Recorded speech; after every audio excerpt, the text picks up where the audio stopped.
আসসালামু আলাইকুম রহমতুল্লাহ। হ্যালো বন্ধুরা, কেমন আছেন সবাই? অনলাইন স্কুলের পক্ষ থেকে আমি ওবায়দুল হক আপনাদেরকে স্বাগতম জানাচ্ছি আরেকটি নতুন টিউটোরিয়ালে।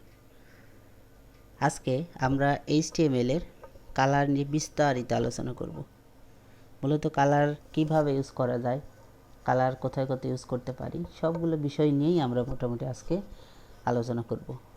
তো চলুন শুরু করা যাক। আমরা আমাদের প্রজেক্ট ফাইলটা ওপেন করছি, এখান থেকে টিউটোরিয়ালস ওয়েব ডেভেলপমেন্ট, এরপরে আমাদের ইন্ডেক্স, এখান থেকে ইন্ডেক্স ফাইলটা আমরা ওপেন করছি। দেখুন আমরা কোটেশন নিয়ে কাজ করেছিলাম, এরপরে কমেন্টস ছিল, আমরা এখান থেকে কমেন্টস দেখতে পারি। দেখুন ভিউ পেজ সোর্স, এখানে আমাদের 2-3টি কমেন্টস আছে।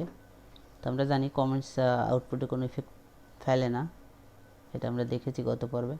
তো এটাকে আমরা এখন নোটপ্যাড ওপেন করছি। দেখুন এখান থেকে ওপেন উইথ নোটপ্যাড। ওকে, তো এখন কালারের জন্য আমরা প্রথমে যে বিষয়টি দরকার, আমরা হলো একটা ট্যাগ নিচ্ছি, পি ট্যাগ নিচ্ছি। পি ট্যাগ নেওয়ার পরে অনলাইন স্কুল,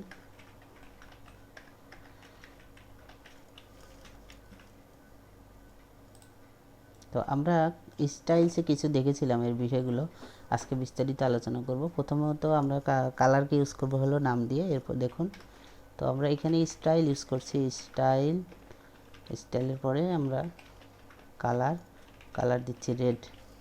তো আমরা এটা নর্মালি আগে রেড ইউজ করছি, দেখুন এটা এখন কী হবে, কালার রেড ইউজ হলো। তো আমরা এখানে যে বিষয়টা শিখলাম সেটা হলো কালারের নাম দিয়ে আমরা এটাকে ব্যবহার করতে পারি। তো এখানে আমরা গুগলে যে HTML কালার নেমস, ঠিক আছে, এটা আমরা লিস্ট নিতে পারি। দেখুন W3 স্কুলস অথবা HTML কালার কোর্স, এইটা থেকে আমরা নিতে পারি কালার নেমস। দেখুন এই যে কালার নেম, ঠিক আছে। তো আমি যদি চাই যে এটা ইউজ করব, দেখি কি হয়। এখান থেকে আমরা এটা ইউজ করতে পারছি। সেভ দিলাম, সেভ দেওয়ার পরে আমাদের এইটাকে আউটপুট দিচ্ছি। দেখুন এই যে এটা কিন্তু চেঞ্জ হয়েছে, ঠিক আছে। এরপরে আমরা যদি এইটা দিই, আমরা এখানে দিয়ে দিলাম এটা এবং এটা সেভ দিলাম। সেভ দেওয়ার পরে দেখুন এটা কিন্তু চেঞ্জ হয়েছে। এই তাহলে এইভাবে আমরা নাম দিয়ে ইউজ করতে পারবো। এখানে দেখুন আরও 2টি বিষয় আমরা এখান থেকেই জেনে নিচ্ছি। এটা হলো হেক্সা। তো আমরা এই যে কালার কোড এটাকে বলি, আমরা এইখান থেকে আমরা কালার কোড দিয়েও এই কাজটা কিন্তু আমরা সেমভাবে করতে পারবো। যেমন এই কোডটা যদি আমি এখন এটা নিই, নেওয়ার পরে এটা আমরা এখানে পেস্ট করে দিই, ঠিক আছে। তো দিলাম, দেখুন এখানে কালার কোড, তারপরে হ্যাশ দিলাম, এরপরে কোডটা দিলাম। কোড দেওয়ার পরে এখন যদি আমি সেভ দিই, সেভ দেওয়ার পরে এটা যদি রিফ্রেশ দিই, দেখুন এটা চেঞ্জ হয়ে গেছে, ঠিক আছে। তাহলে কালার আমরা প্রথমেতে একটাভাবে ইউজ করলাম, সেটা হলো নেম। কালার আমি এটা লিখে রাখছি, কালার নেম। এরপরে হলো হেক্সা কোড। আচ্ছা, এখানে এরপরে সাথে সাথে আরও একটা বিষয় আছে, সেটা হলো RGB। দেখুন এখানে রেড গ্রিন ব্লু, এইটা নিয়েও আমরা কিন্তু কাজ করতে পারবো। তো অন্য একটা কালার দিয়ে গোল্ড কালারের, এইটা একটা RGB কালার কোড। তো আমরা এইটা এইভাবে এখান থেকে তখন এইটা ইউজ করতে পারবো, ঠিক আছে। দেখুন RGB, এটা হলো রেডের, এটা গ্রিন, এটা এবং এটা ব্লু কালারের হলো কালার কোড। তো আমরা এটাকে সেভ দিচ্ছি। দেখুন এটাকে সরি আমরা আবার ওপেন করছি। দেখুন এখান থেকে আমরা যদি রিলোড দিই, কালার কোড কিন্তু চেঞ্জ, ঠিক আছে। ওকে, এইভাবে এখান থেকে আরও আছে। দেখুন এখান থেকে ম্যাজেন্টা। তো আমরা যদি এখন এইটার RGB কালার কোড নেই, কপি করলাম, কপি করার পরে এখানে পেস্ট করেছি। তো এখন এখানে একটা বিষয় আছে RGB কালার কোডের ক্ষেত্রে, সেটা হলো যে RGB কালার কোডের এই যে মানটা আছে, ভ্যালু 3টা মান, এই 3টা মানে ম্যাক্সিমাম মান হতে পারে, সেটা হলো 255, ঠিক আছে। 255, দেখুন এখানে 255 দিলে এটা হোয়াইট হয়ে গেল। এবং মিনিমাম মান আপনি দিতে পারবেন হলো 0, ঠিক আছে। 0 দিলে এটা কালো হবে। দেখুন এখান থেকে দিলাম আমরা, এটা হলো RGB কালার।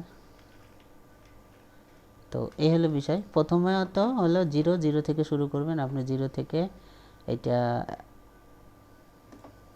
0 থেকে 255 মধ্যে 3টা কালার কিন্তু, ঠিক আছে। আর জি বি, তো আপনি এখানে যদি 100 দিয়ে দেন, 100 দিলাম, এটা 0ই থাকলো, এটাকে আমি 63 দিলাম। ওকে, সেভ করার দেখুন কালার কিন্তু চেঞ্জ হয়েছে।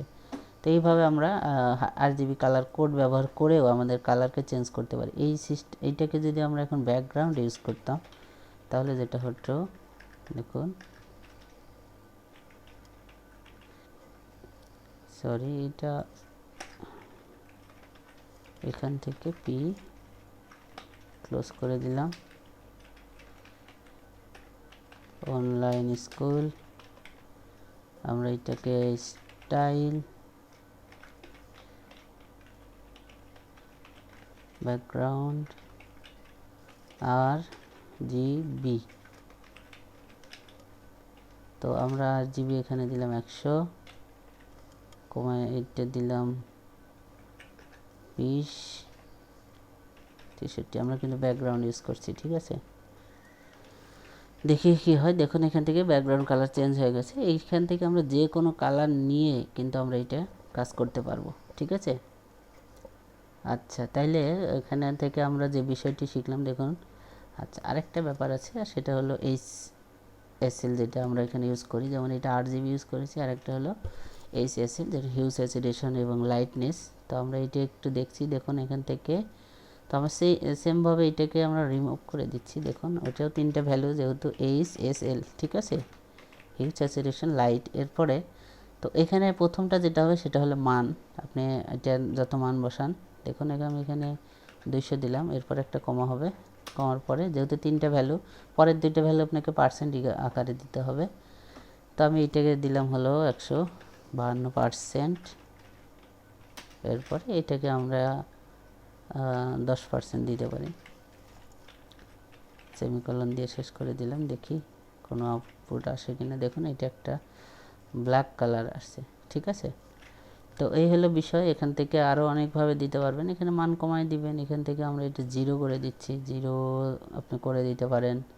এরপরে এটা 100, এটা 50 করে দিলাম, 150, 52 ওইদিকে, ঠিক আছে। দেখুন এটা একটা রেড কালারের মতো চলে এসেছে।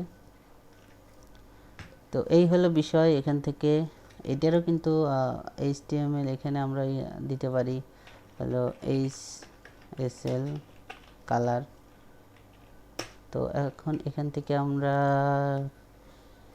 দিচ্ছি, দেখুন এখান থেকে HSL পিকার, দেখি এখান থেকে কি কি পাওয়া যায়। এই যে এগুলো দেখুন, এই যে এখানে 3-4টে দেওয়া আছে, এগুলো এই যে দেখুন RGB HSL এখানে যদি একটা অপশন বেশি, তো আমরা যেহেতু এটা ইউজ করছি না, তো আমরা এই 3টে ইউজ করছি, দেখুন এখান থেকে নিয়ে।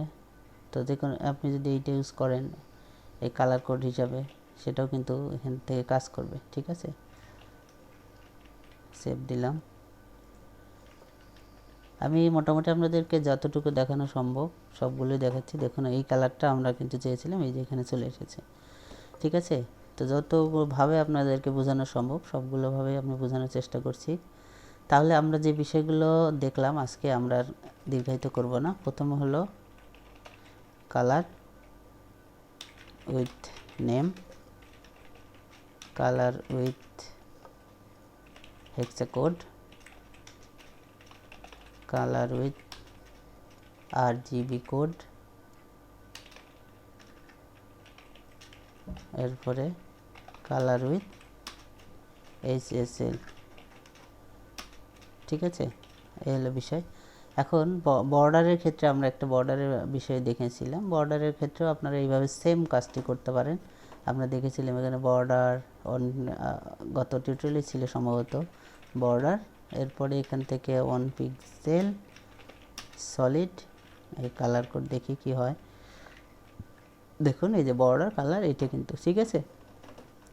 সেমভাবে তাহলে কিন্তু আমরা বর্ডারের ক্ষেত্রেও কালারের নাম দিয়ে ইউজ করতে পারবো, হেক্সা কোড দিয়ে ইউজ করতে পারবো, RGB কোড দিয়ে ইউজ করতে পারবো, HSL কোড দিয়েও আমরা কী করতে পারবো, ইউজ করতে পারবো, ঠিক আছে। তো এই ছিল মোটামুটি আজকের টিউটোরিয়াল। তো ধন্যবাদ সবাইকে, যারা বুঝতে পারছেন তাদেরকে ওয়েলকাম, যারা বুঝতে পারছেন না তাদেরকে আরও প্রচেষ্টা করার জন্য অনুরোধ করছি। আসতেই হবে। একদিনেই কেউ চূড়ান্ত শিখরে উঠতে পারে না, ঠিক আছে? তো আপনারা কমেন্ট বক্সে জানাবেন আপনাদের প্রবলেমগুলো, এবং আপনাদের যদি ভালো লেগে থাকে টিউটোরিয়ালসগুলো আপনারা লাইক দিবেন এবং সাবস্ক্রাইব করবেন যারা নতুন। তো ধন্যবাদ সবাইকে, আল্লাহ হাফিজ।